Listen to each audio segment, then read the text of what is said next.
മാലിന്യ പ്ലാന്റിൽ തീപിടുത്തമുണ്ടായി 2 മാസം കഴിഞ്ഞിട്ടും പ്ലാസ്റ്റിക് അവശിഷ്ടങ്ങൾ നീക്കം ചെയ്യാതെ കോഴിക്കോട് കോർപ്പറേഷൻ. പരിസ്ഥിതി പ്രവർത്തകരും പ്രദേശവാസികളും പ്രതിഷേധവുമായി രംഗത്തെത്തി. സംഭവത്തിൽ അന്വേഷണം എങ്ങും എത്തിയില്ല എന്ന വിമർശനവും ശക്തമാണ്. ബട്ട് റോഡിലെ അജൈവ മാലിന്യ പ്ലാന്റിൽ കഴിഞ്ഞ ഒക്ടോബറിലാണ് തീപിടുത്തമുണ്ടായത്. 60% പ്ലാസ്റ്റിക് മാലിന്യങ്ങളാണ് കത്തിയത്. സംഭവം നടന്ന് 2 മാസം കഴിഞ്ഞിട്ടും മാലിന്യങ്ങൾ നീക്കം ചെയ്യാൻ കോർപ്പറേഷൻ തയ്യാറായിട്ടില്ല.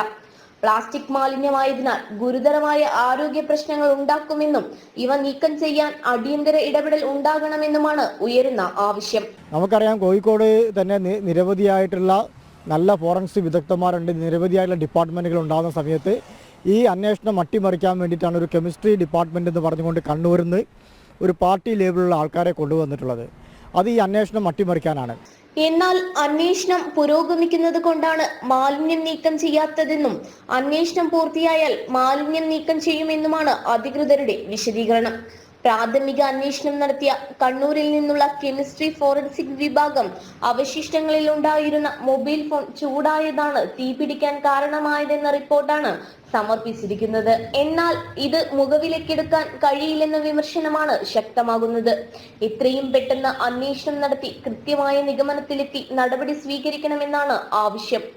അടിക്കടിയുണ്ടാകുന്ന തീപിടുത്തം ഒഴിവാക്കാൻ നടപടി ഉണ്ടാകണമെന്ന ആവശ്യവും ശക്തമാണ്. ബട്ട് റോഡിലും ഞെളിയൻ പറമ്പിലുമുള്ള മാലിന്യ സംസ്കരണ കേന്ദ്രങ്ങളിൽ CCTV സ്ഥാപിച്ചിട്ടുണ്ടെന്നാണ് കോർപ്പറേഷന്റെ വിശദീകരണം.